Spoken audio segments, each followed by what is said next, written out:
Welcome students. Last lecture में हम लोग डिफाइन किए थे डिफेक्ट को। इम्परफेक्शन या डिफेक्ट सॉलिड के अंदर जो हमने कहा था कि एनी डेविएशन और departure from perfectly ordered arrangement in A crystal is called defect. हम जानते हैं सॉलिड स्टेट में पार्टिकल्स का अरेंजमेंट ऑर्डर में होता है, एक सिस्टमेटिक एक रूल से। लेकिन अगर उस ऑर्डर में किसी भी टाइप का डिस्टरबेंस आ गया, चेंजिंग आ गया, तो हम कहते हैं कि ये सॉलिड इम्परफेक्ट है या कहते हैं कि इसमें क्या है, डिफेक्ट है। और डिफेक्ट जो सॉलिड के अंदर पाया जाता है तीन टाइप का, पॉइंट डिफेक्ट, लाइन डिफेक्ट और प्लेन डिफेक्ट।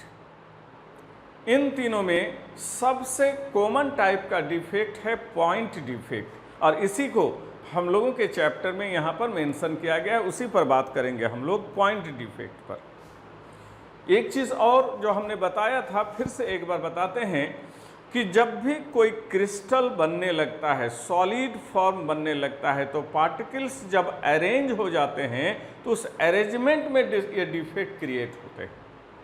खास करके ये अरेंजमेंट में अगर प्रोसेस थोड़ा फास्ट हुआ तो सॉलिड के अंदर डिफेक्ट आना शुरू हो जाता है। ठीक वैसे जैसे कि किसी क्लासरूम में अगर बहुत सारे लोगों को बैठना है तो धीरे धीरे अगर स्लोली आराम से जाके बैठे तो ऑर्डर होके सब अपना लाइन से बैठ जाता है। लेकिन अगर उसी में काफ़ी लोग दौड़ के आ रहे हैं और अचानक दौड़ दौड़ के जाके बैठ रहे हैं तो कहीं पर क्या होगा, किसी को जगह मिलेगा, किसी को नहीं मिलेगा, किसी को कम मिलेगा, कहीं खाली रह जाएगा, तो वो पूरा जो ऑर्डर है वो डिस्टर्ब हो जाता है। तो सॉलिड बनने का प्रोसेस जिसको हम क्रिस्टलाइजेशन कहते हैं, क्रिस्टल बनने के टाइम में अगर पार्टिकल्स या स्फीयर्स के अरेंज होने का स्पीड ज़्यादा होगा तो ये डिफेक्ट क्रिएट हो जाते हैं, और कई बार टेम्परेचर बढ़ने से भी सॉलिड के अंदर डिफेक्ट आ जाते हैं। तो आइए जो सबसे कॉमन टाइप का डिफेक्ट है, हम पॉइंट डिफेक्ट की बात करें। पॉइंट डिफेक्ट जो सॉलिड के अंदर पाया जाता है ये तीन टाइप के होते हैं, stoichiometric defect, non stoichiometric defect and impurity defect. Point defect कितने टाइप के? तीन, stoichiometric, non stoichiometric and impurity defect. Stoichiometric कहते हैं फार्मूला में जो एटम्स के रेशियो हैं, जैसे अल्मोनियम ऑक्साइड का फार्मूला हम लोग लिखते हैं Al2O3, तो यहाँ अल्मोनियम एटम और ऑक्सीजन एटम का जो ये रेशियो है, दिस इज कॉल्ड स्टियोक्योमेट्री। अगर हमसे पूछा जाए अल्मोनियम ऑक्साइड के स्टियोक्योमेट्री क्या है, तो 2:3 है। उसी तरह से अमोनिया की स्टियोक्योमेट्री कहना होगा तो 1:3। इस किसी भी सॉलिड में उसके एटम्स का जो रेशियो होता है दैट इज कॉल्ड स्टियोक्योमेट्रिक रेशियो।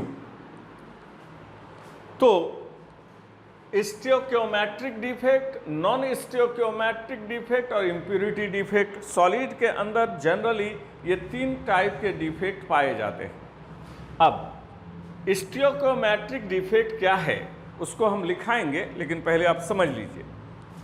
अगर किसी सॉलिड के अंदर डिफेक्ट आने से उसकी स्टियोक्योमेट्री चेंज ना करे, मतलब एटम का रेशियो को कोई चेंजिंग ना हो, या कहो सॉलिड के फार्मूला को कोई फर्क नहीं पड़े, तो हम उसे स्टियोक्योमेट्रिक डिफेक्ट कहेंगे। जैसे NaCl में कोई डिफेक्ट नहीं रहेगा तो भी इसके स्टियोक्योमेट्री 1:1 है, डिफेक्ट आने के बाद भी 1:1 है।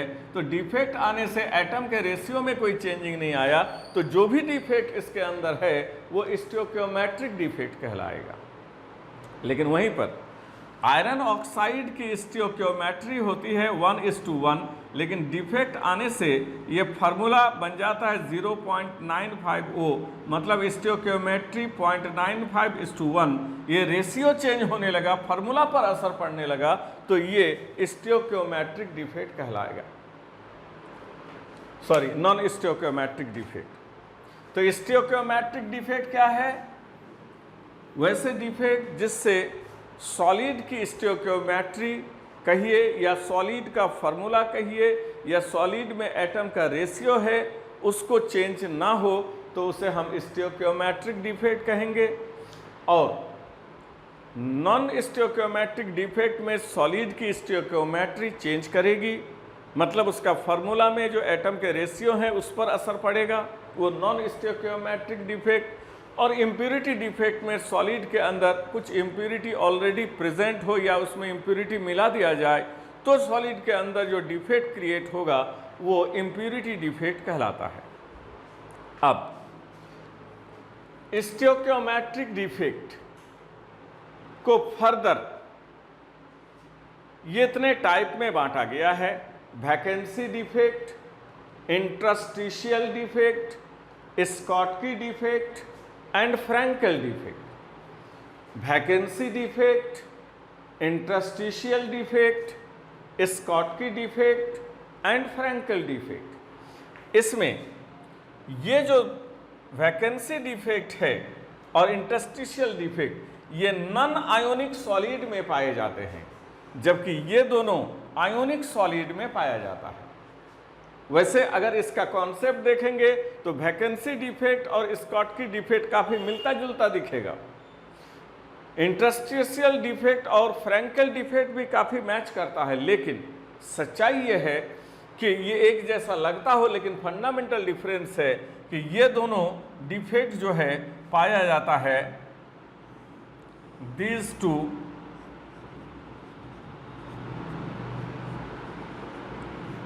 found in non-ionic solids और ये दोनों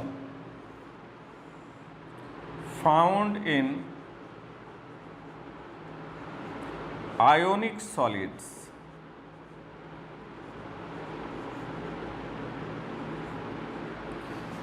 ये जो आप देख रहे हो नॉन स्टोइकियोमेट्रिक डिफेक्ट ये भी आयोनिक सॉलिड में मिलता है, लेकिन इम्प्यूरिटी डिफेक्ट आयोनिक सॉलिड में भी पाया जाता है और नॉन आयोनिक सॉलिड में भी पाया जाता है। अब हम इसको बात करेंगे, पहले हम स्कॉटकी स्टोइकियोमेट्रिक डिफेक्ट को समझाएंगे और स्कॉटकी डिफेक्ट में मेन हमारा ये दो है, इसलिए इस दो को हम डिस्कस नहीं करेंगे, डिस्कस करेंगे इन दोनों को, स्कॉटकी डिफेक्ट को और फ्रैंकल डिफेक्ट को। तो आइए हम लोग बात करें stoichiometric defect.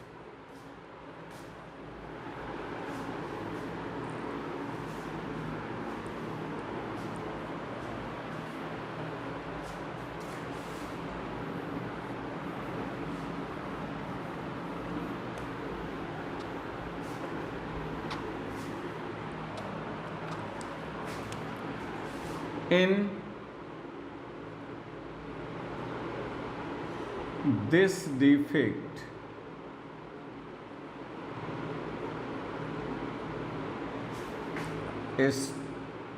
stoichiometry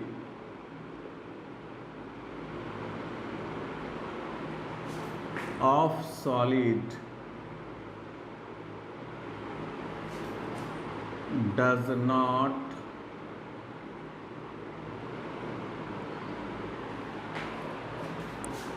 change।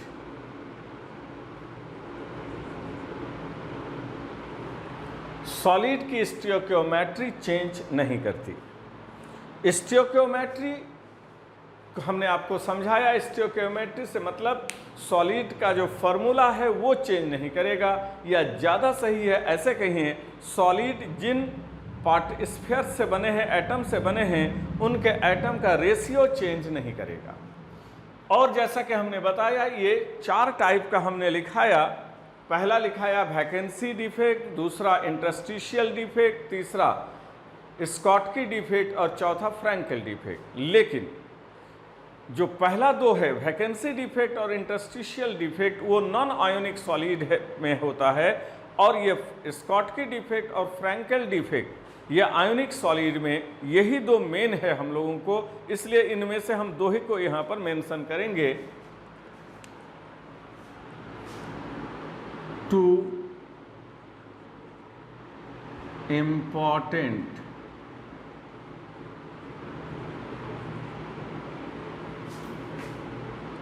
types of this defect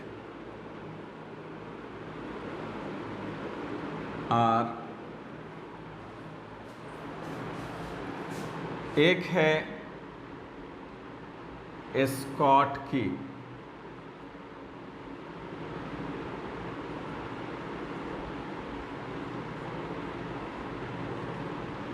defect, और दूसरा है फ्रैंकेल डिफेक्ट। जैसा कि हमने कहा ये दोनों जो टाइप है ये आयोनिक सॉलिड में पाया जाता है। हम जानते हैं आयोनिक सॉलिड जो है वो बने होते हैं आयन से, केटायन से और एनायन से, और सॉलिड के अंदर ये आयन अरेंज होते हैं सिस्टमेटिक ढंग से। और ख़ास करके आयनिक सॉलिड में केटायन के बगल में एनायन आता है और एनायन के बगल में केटायन। दो केटायन नज़दीक नहीं आएंगे क्योंकि समान चार्ज में रिपल्सन होगा। जैसे अगर A है केटायन और B है एनायन, तो पहले एक केटायन आएगा तब एनायन, फिर केटायन फिर एनायन, इस तरह से अरेंज होंगे। तो सिस्टमेटिक अरेंजमेंट क्या हुआ सॉलिड का कि एक केटायन फिर एक एनायन, फिर एक केटायन फिर एक एनायन, इस तरह से आना चाहिए जैसा कि यहाँ दिखाया गया। लेकिन जब सॉलिड बनने लगता है और ये आयन अरेंज होने लगते हैं तो होता ये है कि कुछ आयंस जो हैं उस क्रिस्टल में मिसिंग होते हैं, नहीं होते, एब्सेंट फ्रॉम द क्रिस्टल। जैसे यहाँ पर B- के बाद A+ आना चाहिए, A+ यहाँ पर नहीं है, ये जगह गैप रह गया, खाली रह गया, मिसिंग है, होना चाहिए था। अगर होता तो ये डिफेक्ट नहीं कहलाता, नहीं होना ये डिफेक्ट है। उसी तरह से केटायन के अलावे एनायन भी मिसिंग हो सकते हैं।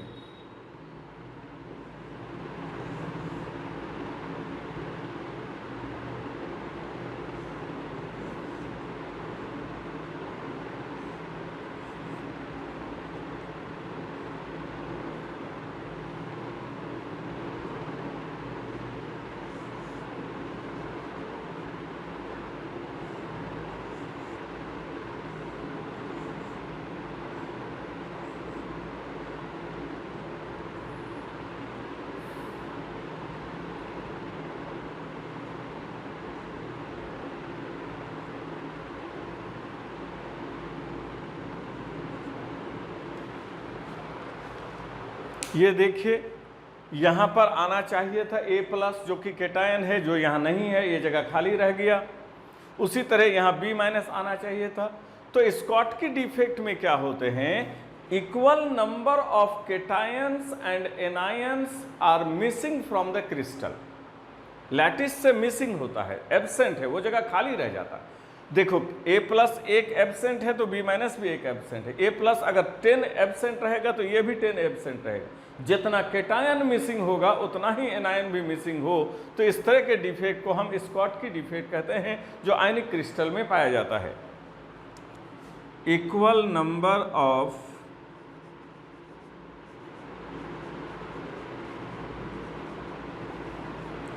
Cations and anions are missing from the lattice।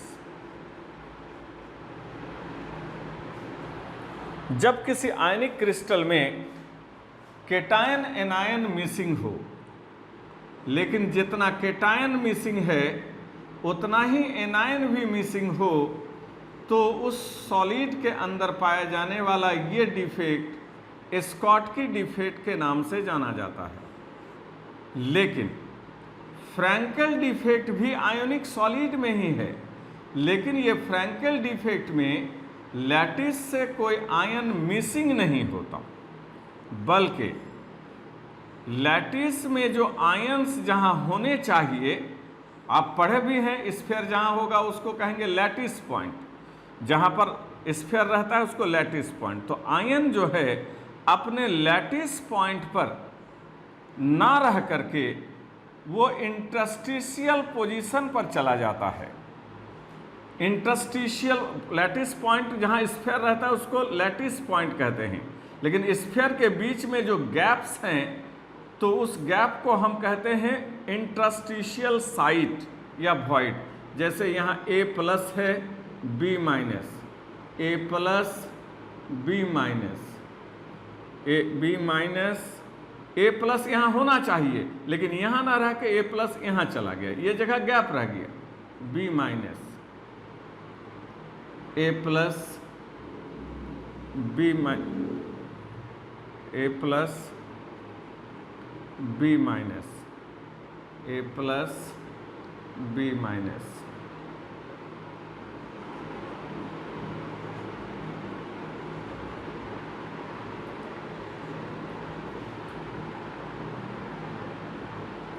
इसमें क्या होगा? Some ions usually cations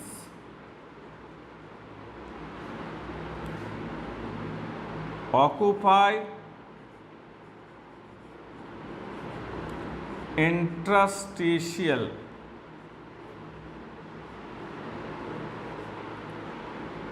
sites and not the lattice site।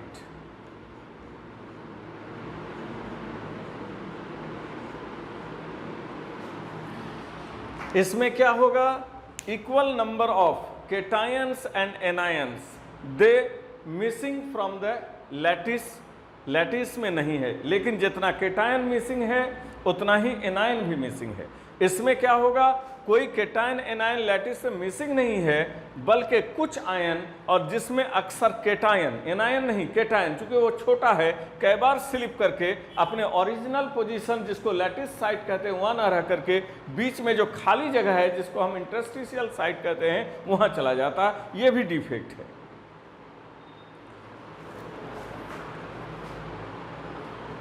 अब इन दोनों डिफेक्ट के कुछ इंपॉर्टेंट कैरेक्टर को आपको यहाँ पर याद रखना होगा। जैसे यहाँ पर इसके नीचे जो स्कॉटकी डिफेक्ट है उसके नीचे आप लिखेंगे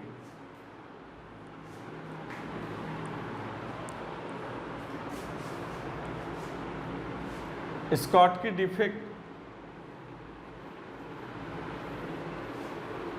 में जो इंपॉर्टेंट पॉइंट है इसमें आप लिखेंगे पहला, defects, this defect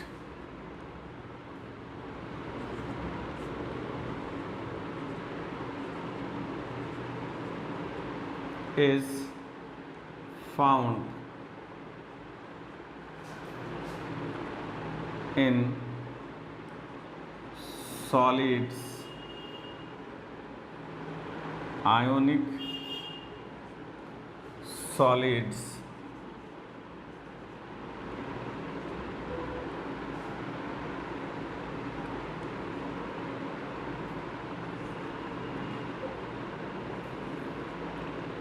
with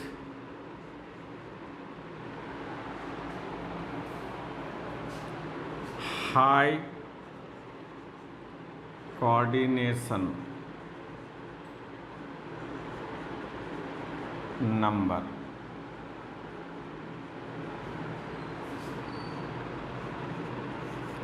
having a small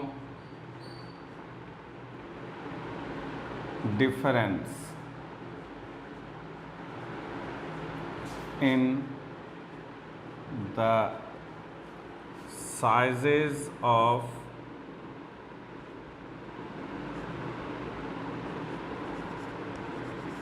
cations and anions। ये स्कॉट की डिफेक्ट वैसे आयोनिक सॉलिड में हम ऑब्जर्व करते हैं जिसका कोऑर्डिनेशन नंबर ज़्यादा है और जिसके केटायन एनायन के साइज का डिफरेंस कम है। हाँ, केटायन तो छोटा होगा, एनायन बड़ा होगा, लेकिन दोनों के साइज में ज़्यादा का डिफरेंस नहीं होगा, साइज में बहुत ज़्यादा फर्क नहीं होगा। Example, NaCl, KCl, KBr, AgBr, ये कुछ ऐसे आयनिक सॉलिड हैं जिसमें स्कॉट की डिफेक्ट पाया जाता है।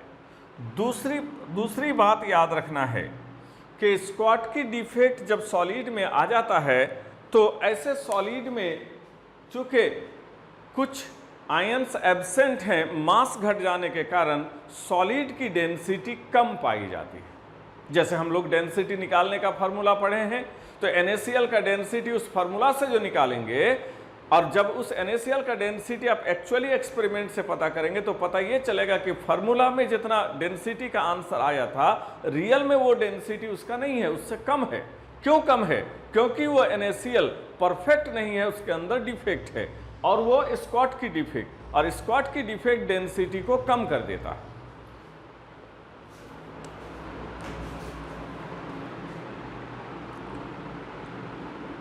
This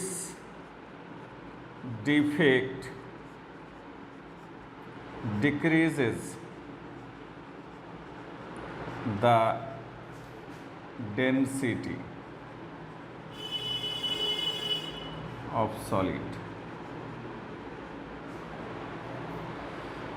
उसी तरह से अगर हम फ्रैंकल डिफेक्ट की बात करें तो फ्रैंकल डिफेक्ट में बात याद रखना है, वे ऐसे सॉलिड में पाया जाएगा, ऐसे आयनिक सॉलिड में पाया जाएगा जिसमें कोऑर्डिनेशन नंबर हाई नहीं, लो होना चाहिए और केटायन एनायन का डिफरेंस ज़्यादा होना चाहिए। ऐसे आयनिक सॉलिड में फ्रैंकल डिफेक्ट हम ऑब्जर्व करते हैं। फ्रैंकल डिफेक्ट के नीचे लिखिए, found in ionic solids with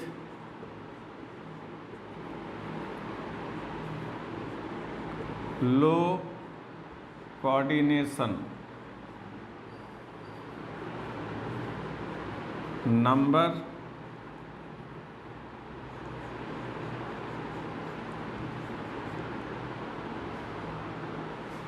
और दूसरा having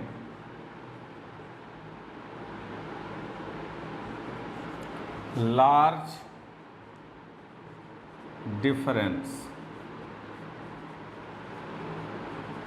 in the sizes of cations and anions।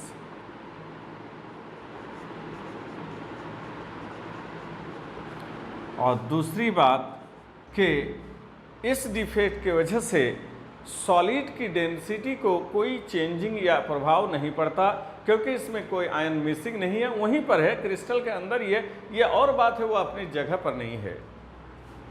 The density of solid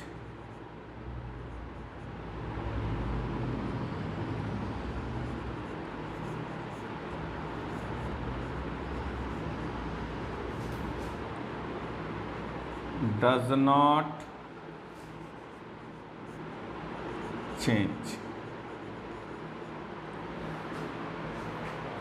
और इसके नीचे लिखेगा एग्जाम्पल में, जैसे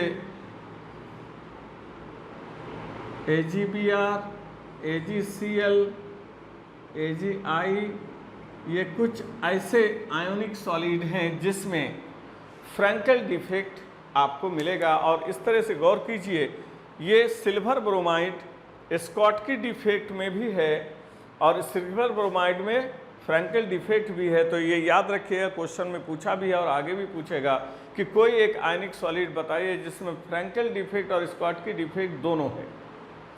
तो ये दोनों, इस दोनों ही डिफेक्ट में सॉलिड के स्टोइकियोमेट्री को कोई इफेक्ट नहीं पड़ेगा, सॉलिड के फॉर्मूला में कोई चेंजिंग नहीं आएगा, इसलिए हम इसे स्टोइकियोमेट्रिक डिफेक्ट कहेंगे। इसके अलावा भी कुछ और भी बातें हैं, जैसे इस डिफेक्ट के वजह से सॉलिड में कुछ इलेक्ट्रिकल कंडक्टिविटी भी डेवलप कर जाती है। नॉर्मली ये जो सॉलिड हैं NaCl या KBr, ये बैड कंडक्टर ऑफ इलेक्ट्रिसिटी होते हैं, लेकिन अगर ये डिफेक्ट आ जाए तो they can conduct some electricity. तो ये दोनों ही defect arise some electrical conductivity या electrical property in the solid. तो ये था स्टोइकियोमेट्रिक के दो टाइप, एक स्कॉटकी डिफेक्ट और दूसरा फ्रैंकल डिफेक्ट। अब आइए दूसरे टाइप के डिफेक्ट की हम बात करें, और वो है नॉन स्टोइकियोमेट्रिक डिफेक्ट।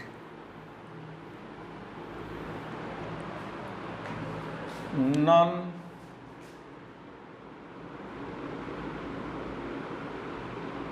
स्टोइकियोमेट्रिक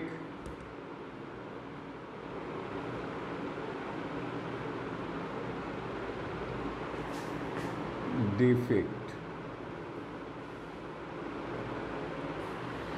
और इस तरह के डिफेक्ट में सॉलिड का स्टोइकियोमेट्री चेंज कर जाता है, फार्मूला ही चेंज करने लगता है, फार्मूला में आयंस का रेशियो चेंज करता है। In this defect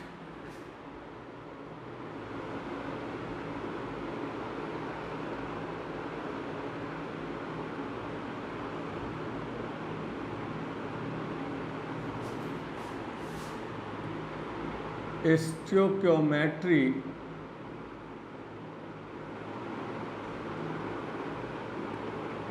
of solid changes.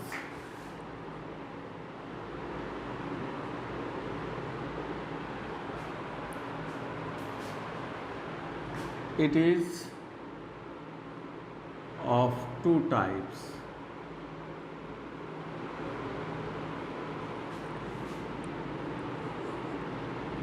Metal access defect और दूसरा है मेटल डिफिशियंसी डिफेक्ट। देखो, जब भी कोई आयनिक सॉलिड बनता है, जैसे Na+ और NaCl, NaCl में Na है प्लस आयन और Cl है माइनस आयन। याद रखिएगा, मोस्टली जो प्लस आयन है ये होता है मेटल, और ये माइनस आयन जनरली होता है नॉन मेटल। तो यहां पर अगर रेशियो हम कहें कि NaCl में Na और Cl का रेशियो क्या है, तो 1:1। तो अगर ये रेशियो चेंज करेगा तो कैसे चेंज करेगा? ये रेशियो चेंज ऐसे कर सकता है, 2:1 हो सकता है या 1:2 हो सकता है। अगर ये 2:1 हुआ, इसका मतलब कौन बढ़ गया? मेटल। मेटल एक्सेस कहलाएगा इसको। नॉर्मल फार्मूला में ये है, लेकिन अगर रेशियो ये बनने लगा तो इसमें किसका वैल्यू गिनती बढ़ रहा है? मेटल का। ये पहला वाला मेटल है तो इसको मेटल एक्सेस कहेंगे, या फिर चेंज होते टाइम में ये वाला बढ़ गया तो इसमें मेटल डिफिशियंसी हो गया, नॉन मेटल ज़्यादा हो गया। तो जब स्टोइकियोमेट्री चेंज करेगा आयनिक सॉलिड का, तो चेंज करते टाइम में जो आयनिक सॉलिड मेटल और नॉन मेटल से बना है, तो उसमें हो सकता है मेटल ज़्यादा हो जा रहा है नॉन मेटल से, या हो सकता है कि मेटल कम हो जा रहा। इसलिए इस तरह के डिफेक्ट को हम दो कैटेगरी में बांट सकते हैं, एक ऐसा नॉन स्टोइकियोमेट्रिक डिफेक्ट जिसमें मेटल एक्सेस हो जाए, रेशियो चेंज होते टाइम में मेटल का रेशियो ज़्यादा हो जाए, या फिर मेटल डिफिशियंसी हो जाए। इसमें जहाँ तक मेटल एक्सेस डिफेक्ट का सवाल है, मेटल एक्सेस डिफेक्ट का सवाल है, किसी भी आयनिक सॉलिड में मेटल एक्सेस डिफेक्ट दो रीजन से हो सकते हैं। कैसे? बाय एनायन वैकेंसी या फिर by presence of extra cation. The metal excess defect may arise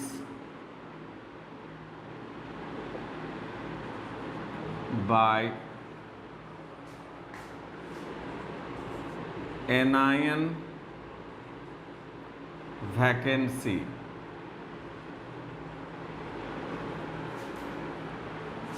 or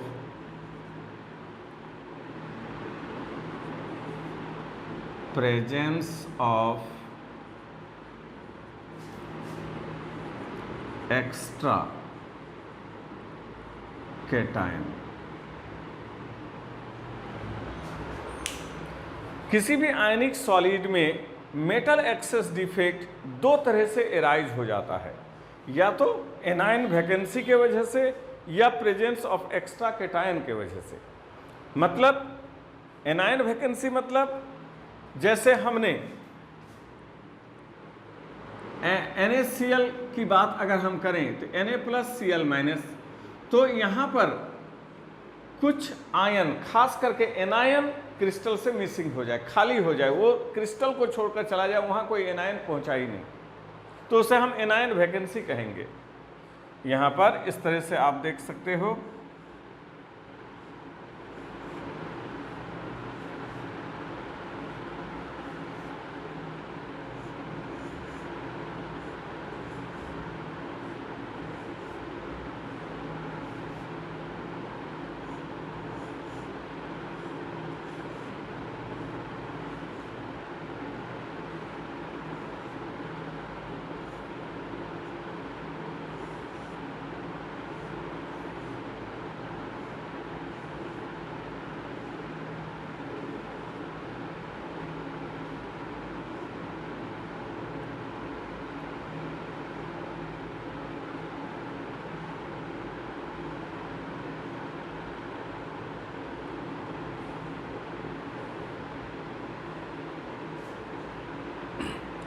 A plus B minus, A plus B minus, B minus A plus, A plus,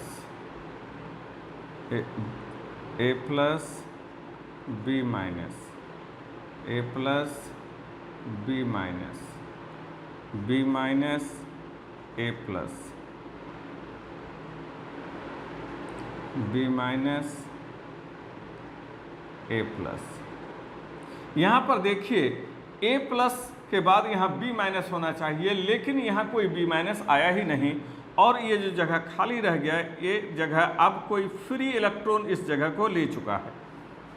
तो यहाँ पर क्या हो गया, टोटल अगर हर जगह A प्लस और B माइनस आता तो A प्लस की गिनती आप गिन करके देख लीजिएगा 8 होता और B माइनस की गिनती भी 8 होता।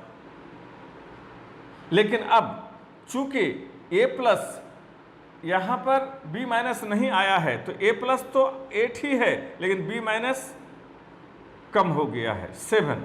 तो यहाँ पर किसकी गिनती ज़्यादा हो गई, मेटल का।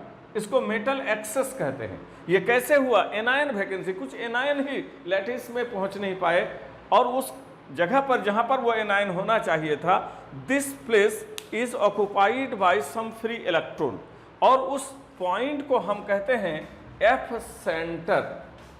इस जगह को जहाँ से एनायन इस जगह को छोड़ के गया है और जहाँ पर अब एक फ्री इलेक्ट्रॉन रह रहा है, this place is now is called F centre. F centre.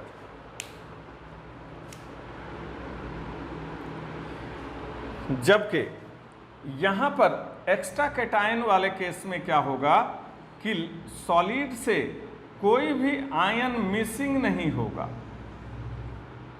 कोई भी आयन मिसिंग नहीं होगा, लेकिन कुछ एक्स्ट्रा कैटायन लैटिस के अंदर आ जाएगा और उसके इंटरस्टिशियल पोजीशन पर रहने लगेगा। ये देखिए यहाँ पर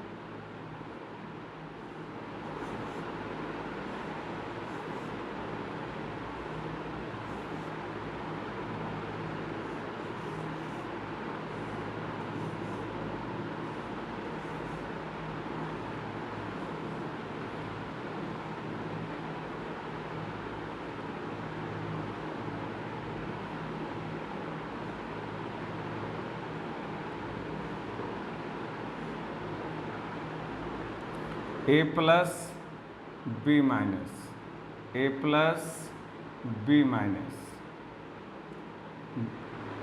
A plus B minus, A plus B minus, A plus,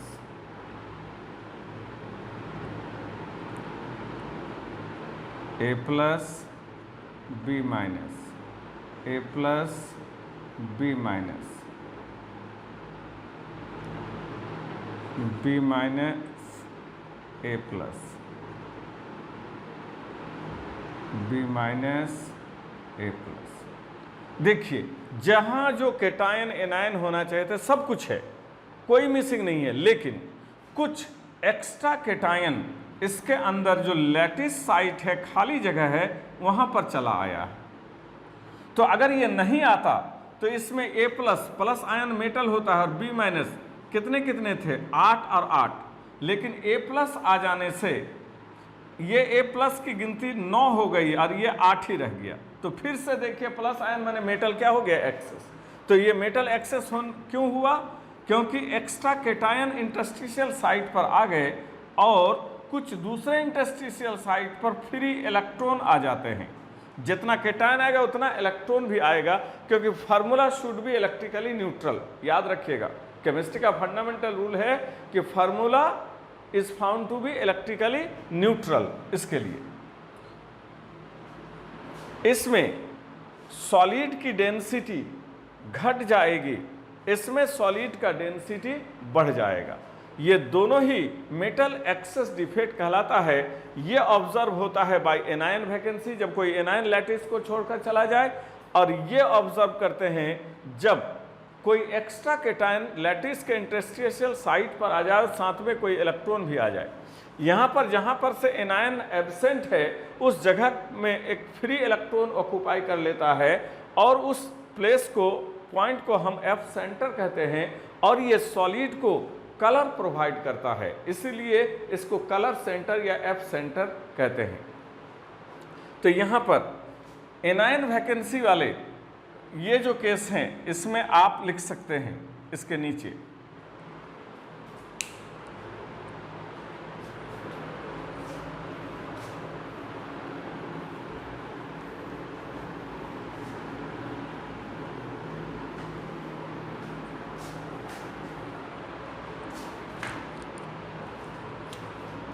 इसके नीचे लिखिएगा, इन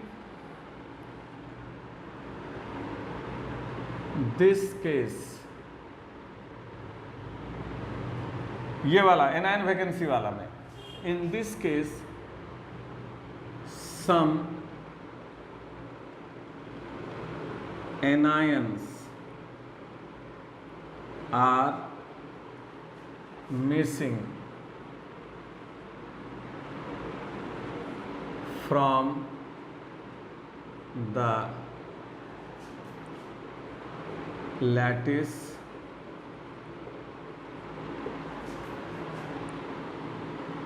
this site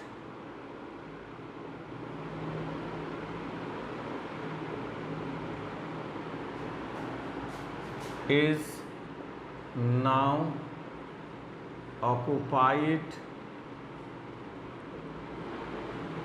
by a free electron and called F center.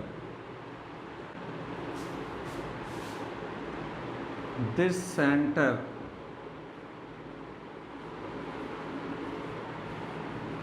causes color in solid।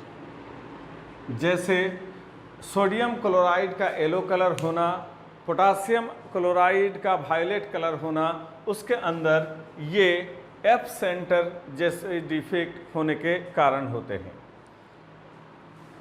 चूँकि लेक्चर का लेंथ टाइम से जो टाइम है हम लोगों का उससे ज़्यादा हो रहा है, इसलिए इसको हम लोग यहीं पर रोकेंगे और इसके जो नीचे लिखना है जैसे इसमें लिखे, इसको नेक्स्ट क्लास में इसी डिफेक्ट इन सॉलिड को ही यहाँ से हम लोग कंटिन्यू करेंगे। आज के लिए यहीं तक। और आपको हम लोगों ने मैसेज दिया था कि आप बहुत जल्दी ही आप लोगों के लिए आ रहा है क्लास बेसिक्स या फंडामेंटल ऑफ केमिस्ट्री का। जिस किसी स्टूडेंट को भी लगता है कि उसकी केमिस्ट्री में दिक्कत है, प्रॉब्लम है, केमिस्ट्री स्ट्रॉन्ग नहीं हो रहा, उसे ज़रूर उस वीडियो को देखें, लाइक करें, सब्सक्राइब करें और अपने कमेंट दें। और वो 10th पास के लिए भी है, 11-12 में जो पढ़ रहे हैं उसके लिए भी है, और 12 पास या कॉम्पिटिटिव तैयारी के लिए केमिस्ट्री स्ट्रॉन्ग करने के लिए जो बेसिक चाहिए उसमें हम लोग दे रहे हैं, उसको ज़रूर देखें। अगर आपको केमिस्ट्री कमज़ोर है तो उसे ज़रूर एक बार नहीं बार बार देखना चाहिए। Thank you.